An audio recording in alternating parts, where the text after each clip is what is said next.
Então aconteceu que no segundo 1023º ano do governo do Jonas, o Membronita pensou, e estando a ponderar, sua mente se iluminou e pôde ver claramente. Pois em verdade vos digo, meus fiéis, que se dentre vós algum membronita, deste emana sabedoria e conhecimento, e a verdade vos libertará. Sábio é o membronita que conhece os limites da própria ignorância. A sua alma está em jogo. Decidi investigar melhor o assunto. E que depois de muito conhecimento adquirir, descobre que, por fim, nada sabe. O membro fiel. Saudações, membronitas! Eu sou o Ozzy e esse é o Membro Pod, seu canal de podcast de estudo da história da Igreja de Jesus Cristo dos Santos dos Últimos Dias. Em 1844, só uns 3 meses ali antes da morte de Joseph Smith, ele estabeleceu uma organização composta de 53 carinhas ali, que incluía até alguns não mormons, pois é. Tratava-se dessa instituição aí teocrática, então uma organização aí religiosa, mas que passava despercebida, né? Não estava no conhecimento dos membros da igreja. Ué, como assim? Quando eu vejo o Conselho dos 50, para mim parece só um grupo como se fosse os 70 de hoje. Na minha cabeça é assim, os 70 de hoje, na verdade, antigamente seria o Conselho dos 50. Mas qual que seria a necessidade deles serem secretos? Então, qual que era a finalidade desse grupo? Aqui está dizendo que era uma organização secreta que deveria preparar o governo milenar de Cristo na Terra. Então tá, a gente sabe que vai ter o milênio, então o propósito desse grupo é preparar a Terra para esse milênio acontecer? Eles seriam como se fosse um grupo político inicial em preparação para esse reinado de Deus. Em 1842, Joseph Smith recebeu uma revelação divina. Diz assim: assim diz o Senhor, este é o nome pelo qual vocês serão chamados, o reino de Deus e suas leis, com suas chaves e poder e julgamento nas mãos de meus servos Amã Cristo. Tá sem a fonte aqui. Aqui a gente tá vendo Vozes Mormons, tá? Eles até são, assim, tem um conteúdo respeitável, não imagino que só faltou essa fonte para saber onde é que tá escrito isso daqui. 2 anos depois, então, em 44, iniciou essa organização aí do Reino de Deus. Então, pelo que parece, esse grupo, o nome realmente seria o Reino de Deus e suas leis com chaves e poder, porque está em letra maiúscula isso aqui. Então eles comumente chamavam esse grupinho aí de Conselho dos 50. Esse grupinho aí ficou no esquecimento, né? O pessoal não comentava muito sobre ele, mas lá pela década de 1950 começou a ser dada uma pesquisada sobre isso aí, quem que foram esses caras, o que foi isso, qual que foi essa ideia. Então foi sendo debatido esse assunto. Quem era o secretário aí desse Conselho dos 50? William Clayton, era o mesmo secretário de Joseph Smith. Então aqui está dizendo que antes de partir para a cadeia de Carthage, lá onde ele foi morto, Joseph Smith instruiu ao secretário, William Clayton, desse grupo dos 50, a queimar ou enterrar as atas da organização. O Clayton optou pela opção menos radical, de forma que essas atas aí foram preservadas.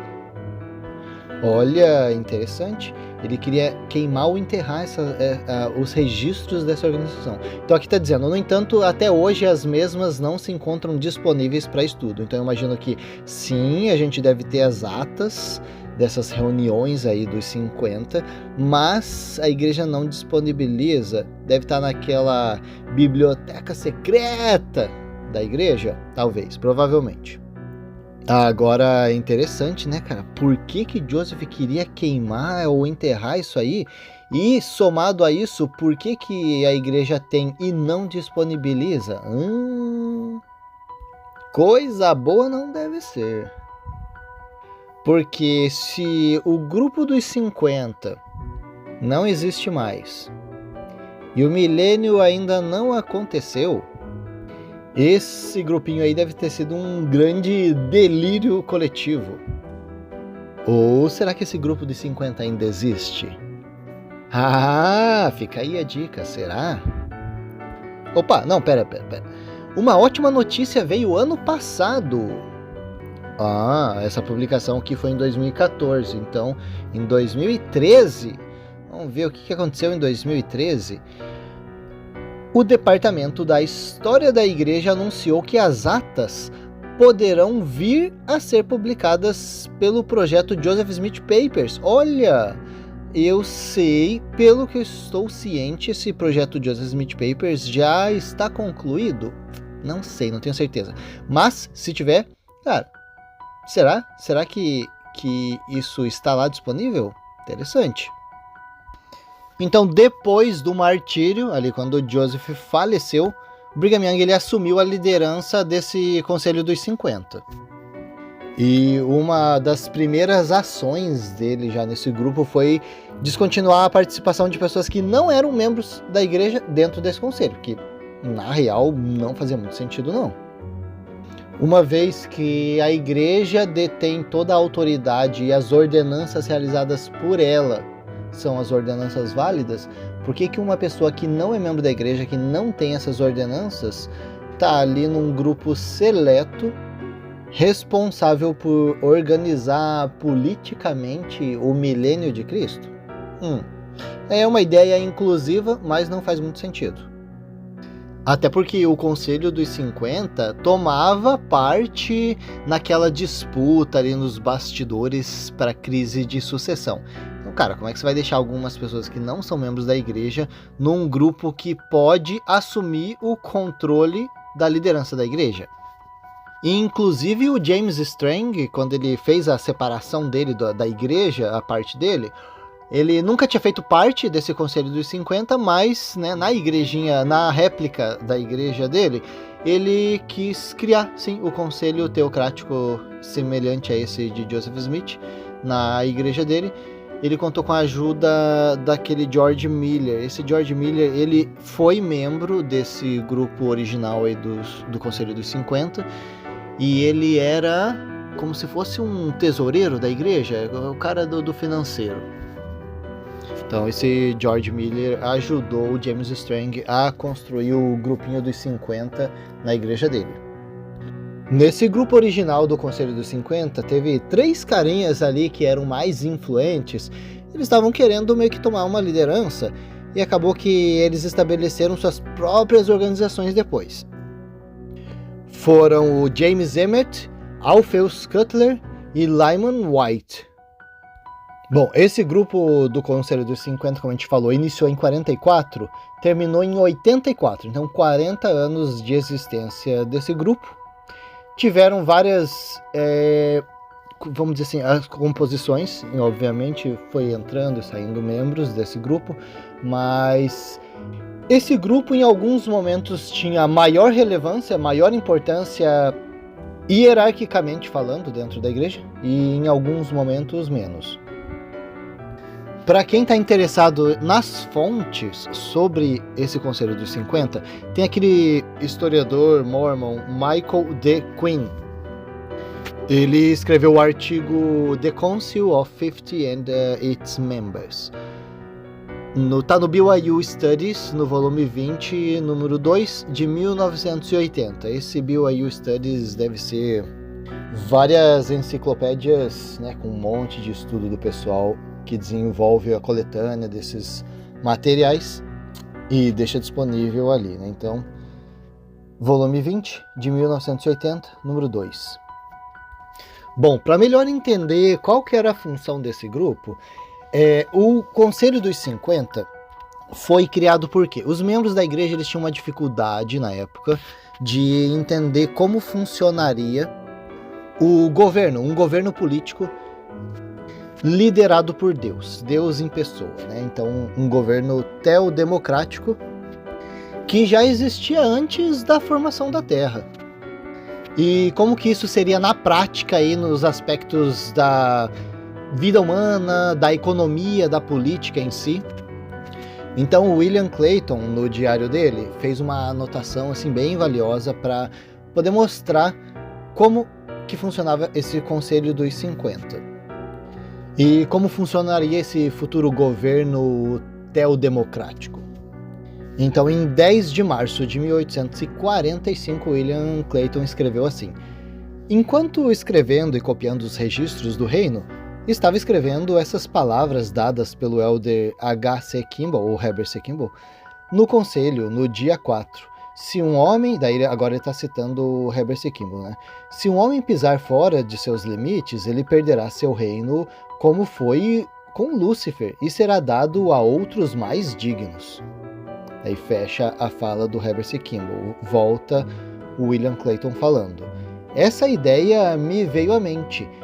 É doutrina ensinada por essa igreja que nós estávamos no grande conselho entre os deuses quando a organização desse mundo foi contemplada e que as leis do governo foram todas feitas e sancionadas pelos presentes e todas as ordenanças e cerimônias decretadas. Agora, não é o caso que o Conselho do Reino de Deus, agora organizado sobre essa terra, está fazendo leis e sancionando princípios que, em parte, governarão os santos após a ressurreição e depois da morte? Não serão essas leis dadas a conhecer por mensageiros e agentes, como o Evangelho nos foi dado a conhecer?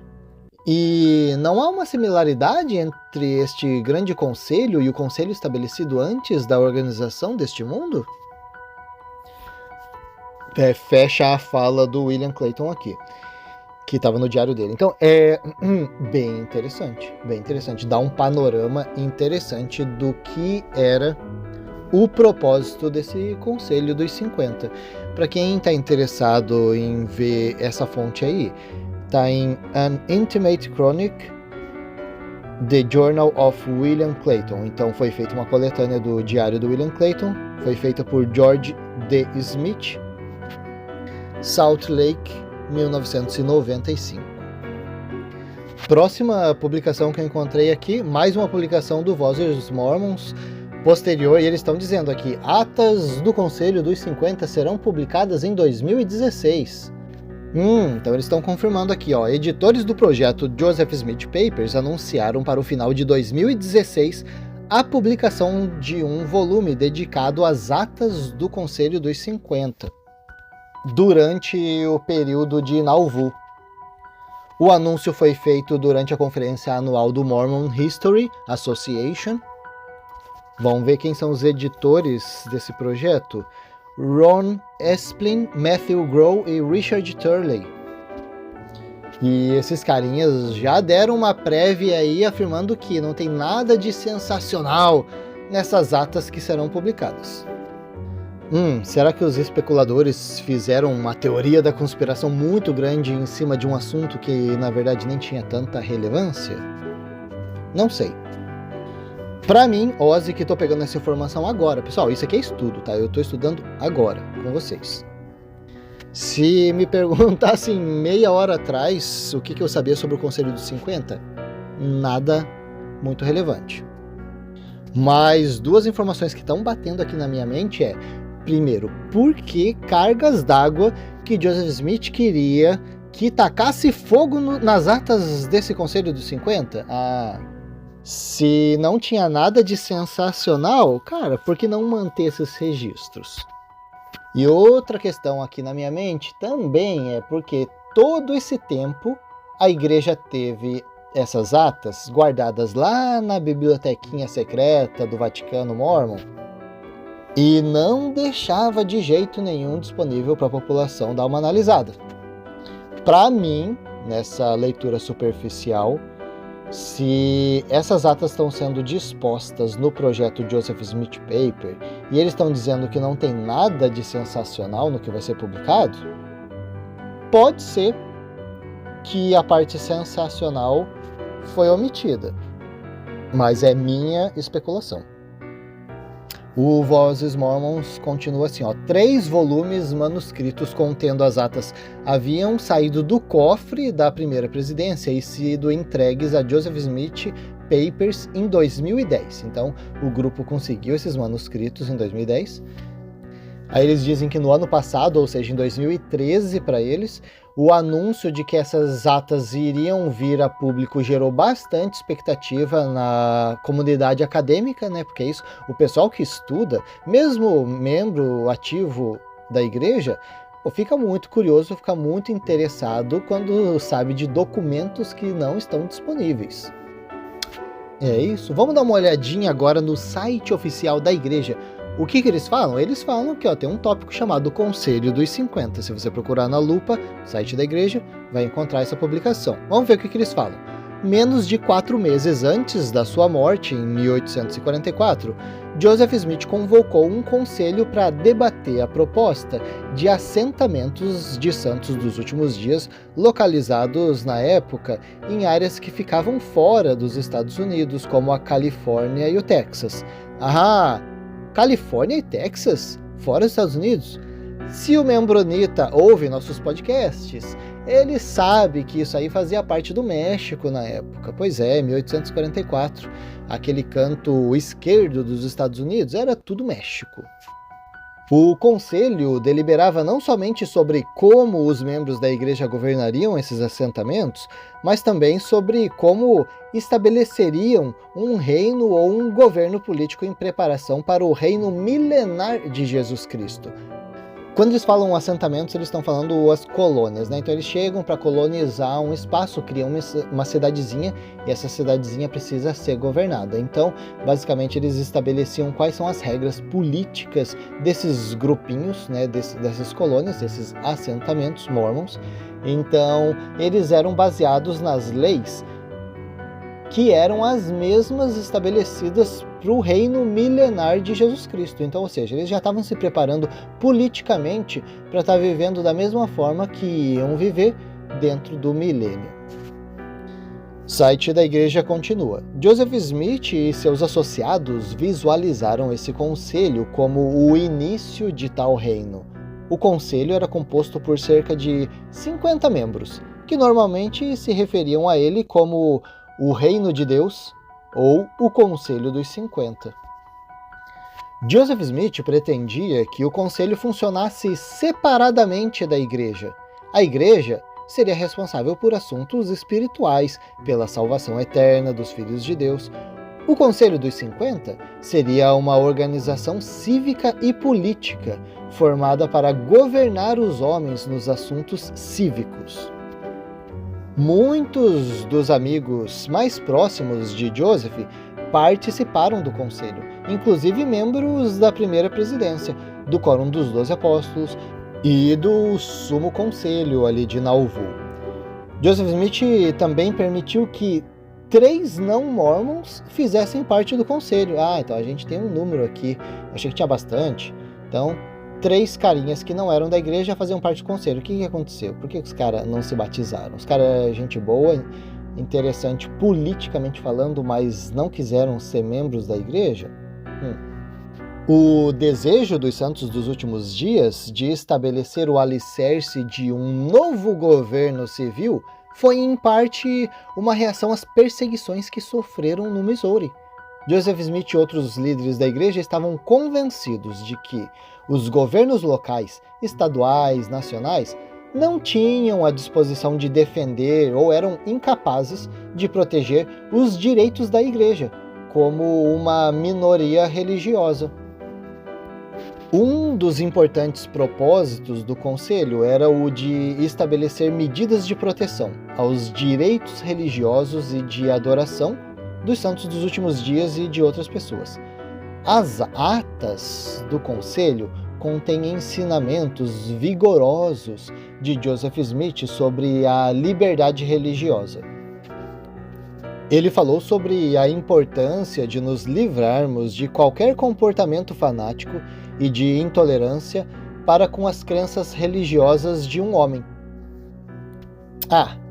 Por favor, né?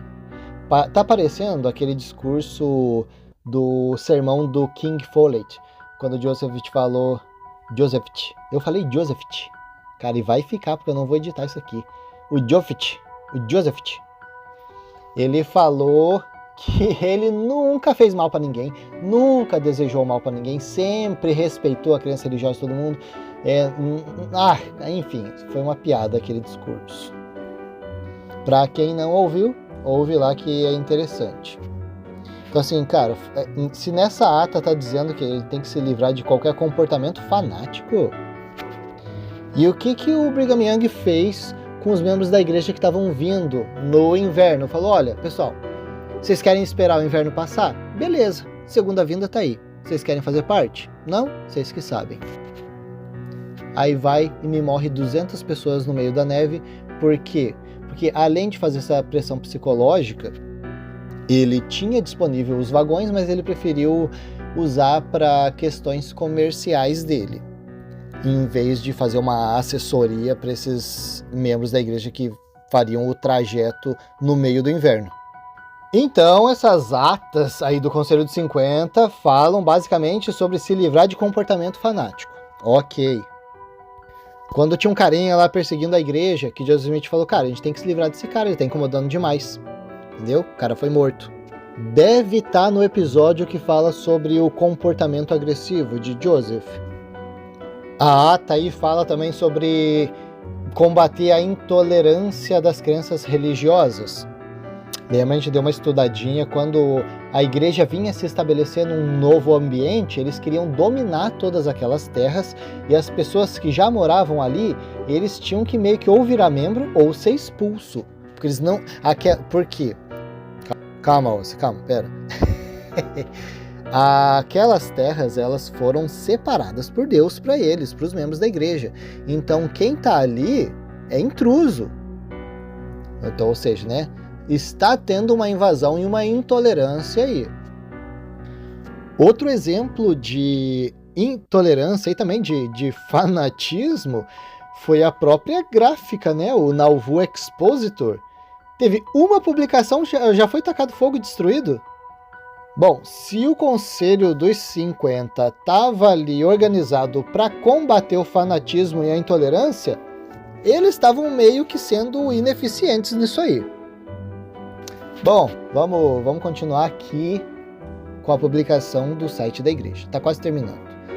Durante a primavera de 1844, o Conselho se reuniu com frequência para elaborar o esboço de uma Constituição, promover a campanha de 1844 de Joseph Smith para a presidência dos Estados Unidos e identificar possíveis locais de coligação no oeste americano. Depois da morte de Joseph Smith, o Conselho se reuniu em 1845 e no início de 1846, sob a direção de Brigham Young, para decidir o governo de Nauvoo, estabelecer relações diplomáticas com os índios americanos e se preparar para o êxodo dos santos dos últimos dias para o oeste. Em Utah, o Conselho se reuniu periodicamente entre o final da década de 1840 até a década de 1860. John Taylor reorganizou o Conselho em 1880, mas as reuniões cessaram antes do final daquela década.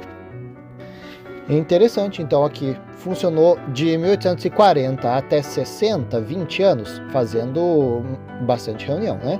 Mas daí deu uma paradinha, deu uma murchadinha, aí o John Taylor pensou, cara, vamos reorganizar esse negócio aqui, fazer funcionar. Em 1880, né, ficou uns 20 anos parado, funcionou um tempinho, quando que falou anteriormente? Acho que falou que até 1884, né, então funcionou mais uns 4 aninhos, tá, mas mingou, não deu certo, finalizou.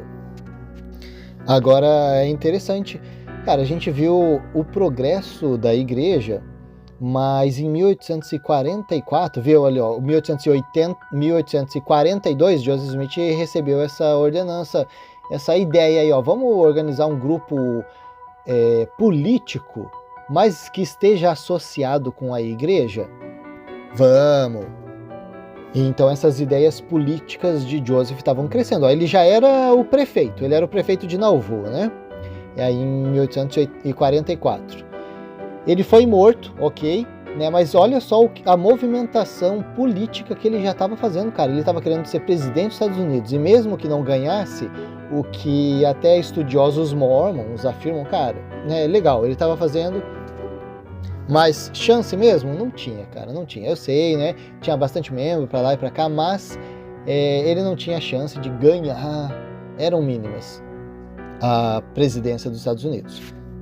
Mas, cara, a ideia estava no início. Né? Tinha 2 anos aí que ele estava pensando sobre essa ideia política, já tinha feito essa organização aí dos 50, que era totalmente uma ideia política, e se candidatando a presidente, fazendo uma mobilização de campanha, já tinha a experiência sendo prefeito de Nauvoo. Então eu imagino sim que se não tivessem feito ele ali em 1844, na cadeia de Carthage, provavelmente a influência política dele estava em crescimento.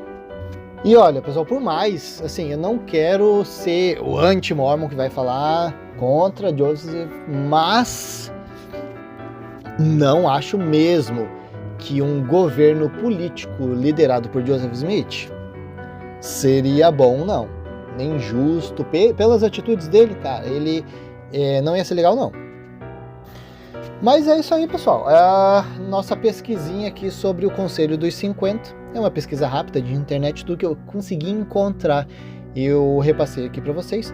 Com certeza sim, tem materiais bem organizados sobre esse conselho. Por exemplo, a gente não deu uma olhada aí no Joseph Smith Papers para ver o que tem lá.